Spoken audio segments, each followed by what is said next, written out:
Qualifying में 15 student जो है नीट क्वालिफाई किए हैं। कि आप अपने बच्चों पे इन्वेस्ट करें, आप अपने बच्चों का ध्यान रखें, सोशल मीडिया से थोड़ा दूर रखें और ये देखें कि बच्चा फोकस्ड होकर के पढ़ाई करे। आज के डेट में प्रतिस्पर्धा बहुत ज़्यादा बढ़ रही है। उस समय सबसे ज़रूरी जो चीज़ है वो ज्ञान की कमी नहीं है, निर्णय की आवश्यकता ज़्यादा है। तो ये अगर खुद डॉक्टर नहीं बन पाएगा तो उसका कोई अफसोस नहीं होना चाहिए। अब ये समाज में 500,000 डॉक्टर पैदा करेंगे। पिछले साल का रिजल्ट आपने देखा होगा, 720 में से 720 लाने वालों को भी एम्स नहीं मिल रहा था। ऐसा प्रैक्टिकली संभव नहीं है। मेरा नाम इंजीनियर प्रकाश गुप्ता हुआ और मैं NIT अगरतला से पास आउट हूँ और हम लोगों ने 2018 में ये मुहिम स्टार्ट किया कि अपने क्षेत्र में जो है JEE नीट की प्रिपरेशन स्टार्ट कराई जाए। क्योंकि मैं भी इसकी प्रिपरेशन करने में काफ़ी मुश्किलों का सामना करना पड़ा था। इस वजह से मेरे मन में ये बातें आए और हमारे सर जो हैं इनसे चर्चा हुआ और हम लोग दोनों आदमी मिलकर जो इसको स्टार्ट किए। और आज हमारे साथ लगभग 21 बच्चे NIT में प्रेजेंट है। अभी हमारे 2 बच्चे यहाँ पे भी प्रेजेंट हैं जो NIT पटना और NIT इलाहाबाद में ऑलरेडी इनरोल्ड हैं। लास्ट ईयर ही उन लोग का सिलेक्शन हुआ था, वो भी आए हुए हैं। और इस बार का जो JEE का रिज़ल्ट है उसमें आप लोग पहले से भी आए हुए थे, शंभू जी भी आए हुए थे, उन लोग बच्चों से भी मिले हैं। और अभी जो नीट का रिज़ल्ट आया है जो 2 दिन पहले आया है, उन बच्चों का ये सेलिब्रेशन चल रहा है। और आपका एक सवाल था जो कि 300 प्लस में कितने बच्चे हैं, तो हमारे पास टोटल 9 बच्चे हैं, जिसमें सबसे 301 तारिक, 318 आशीष, 374 प्रियांशु, 396 मुर्शिदा, 430 सुरभि, 446 ऋषभ आदित्य, 459 अब्दुल्ला और 520 शब्बू और 548 स्नेहा बर्नवाल। ये हमारे यहाँ का स्कोर है। और क्वालिफाइंग में 15 स्टूडेंट जो है नीट क्वालिफाई किए हैं, जो उन्होंने कट ऑफ को क्रॉस किया है। सर क्या कुछ कहेंगे? NITian के बच्चों ने एक बार फिर जो है सफलता का परचम लहराया है। आज आप बतौर मुख्य अतिथि भाग ले रहे हैं, क्या कुछ कहेंगे? NIT के डायरेक्टर प्रकाश सर को और इन बच्चों के पेरेंट्स को और समाज के उन वर्गों को जो सिवान में किसी भी कारण अपने बच्चों को पढ़ा रहे हैं, उनके लिए एक सुनहरा अवसर प्राप्त हुआ है। इन सबको शुभकामनाएं, ढेरों आशीष और ये आशा कि आगे आने वाले समय में यहाँ से 2-4 बच्चों का सिलेक्शन हुआ है। मुझे उम्मीद है कि आने वाले समय में 10-20 बच्चों का सिलेक्शन होगा और सिवान भी शिक्षा के क्षेत्र के रूप में एक हब के रूप में विकसित हो पाएगा। संदेश क्या देंगे? संदेश ये देना चाहेंगे कि अपने बच्चों को पढ़ाइए, पेट काट के पढ़ाइए। मैं एक साधारण परिवार से आने वाला व्यक्ति हूँ। अगर मेरे जीवन में जो भी आमूलचूल परिवर्तन आया है वो शिक्षा के माध्यम से ही आया है।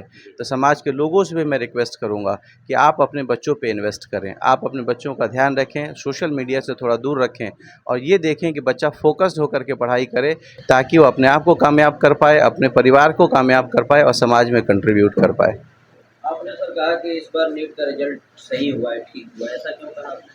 सर पिछले साल का रिजल्ट आपने देखा होगा, 720 में से 720 लाने वालों को भी एम्स नहीं मिल रहा था। ऐसा प्रैक्टिकली संभव नहीं है। कहीं ना कहीं बहुत सारी खबरें उठी, लीक हुआ, पेपर हुआ, रीनीट की डिमांड हुई, जो हुआ ये नहीं हुआ। इसमें सबसे बड़ा नुकसान समाज के गरीब वर्ग के लोगों का है। भाई पेपर लीक का फ़ायदा उठाने वाले वही लोग होंगे जो 5 लाख, 10 लाख, 20 लाख रुपया दे पाएंगे। तो ये उन बच्चों को मुँह पे तमाचा था जो बच्चे अपने मेहनत से समाज में आगे आना चाहते थे। तो ये बात इस बार सरकार को भी शुभकामनाएं कि सरकार इस बार नीट को बहुत सुचारू रूप से, स्वच्छ रूप से कर पाई है और रिजल्ट देख के भी लगता है कि ये रिजल्ट सही है। डॉक्टर साहब, सिवान में जो संस्थाएं हैं NITian की बात करें, यहाँ की लोकल संस्थाएं, लोकल स्तर पर इनकी कैपेबिलिटीज़ को कहीं कम आंका जाता है, बाहर पर ज़्यादा लोगों को फैसिनेशन रहता है, पटना जाए, कोटा जाए। ऐसे में आप किस तरीके से देखते हैं भविष्य? भविष्य डिसेंट्रलाइजेशन का है। आप देखेंगे आज से पहले सिवान में NIT से बच्चों का सिलेक्शन हुआ है, इसके अलावा छोटे छोटे शहरों से बच्चों का सिलेक्शन हुआ है। मेरे एक मित्र हैं, उनका नाम यहाँ लेना मुनासिब नहीं, NIT में मैं खड़ा हूँ, उनके यहाँ से भी 8-9 बच्चों का सिलेक्शन हुआ है। तो ये डिसेंट्रलाइजेशन का प्रोसेस है, इसमें पेरेंट्स के लिए आसानी है। ख़ास तौर पे इसमें लड़कियों का रिप्रेजेंटेशन बढ़ेगा। आपने अगर नोटिस किया होगा NIT से 2 लड़कियों का सिलेक्शन, जो 420 से ऊपर नंबर लाए हैं, दोनों लड़कियां हैं।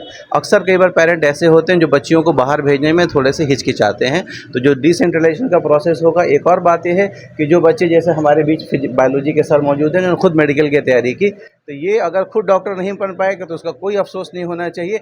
अब ये समाज में 500,000 डॉक्टर पैदा करेंगे और अच्छे संस्कार के साथ पैदा करेंगे, अच्छे विचार के साथ पैदा करेंगे, ये ऐसी आशा की जाती है। काफ़ी इंस्पिरेशनल सेशन रहा। जो बच्चे ये वीडियो देख रहे हैं उनसे क्या कहेंगे? देखिए ज़माना बदल चुका है। आज के डेट में प्रतिस्पर्धा बहुत ज़्यादा बढ़ रही है। उस समय सबसे जरूरी जो चीज़ है वो ज्ञान की कमी नहीं है, हिरण्या की आवश्यकता ज़्यादा है। बच्चों को मोटिवेट करने का, बच्चों को सही दिशा दिखाने की आवश्यकता ज़्यादा है। आज का शिक्षक भी जो है उसके लिए नॉलेज कोई इशू नहीं रहा, नॉलेज तो गूगल पर तमाम है, लेकिन उसको कैसे सही दिशा दिया जाए, किस तरीके से चलना है, उसको कैसे अपने समय का प्रबंधन करना है, ये सबसे इम्पोर्टेंट हो गया है। तो ये जो सत्र यहाँ पे आयोजित हुआ, मेधावी प्रतिभाओं का सम्मान किया गया और साथ में जो है मुख्य अतिथि डॉक्टर सनवार साहब हैं और सभी लोगों ने जो बातें कही, जो प्रेरित किया बच्चों को, वो एक बहुत बड़ी अच्छी बात है।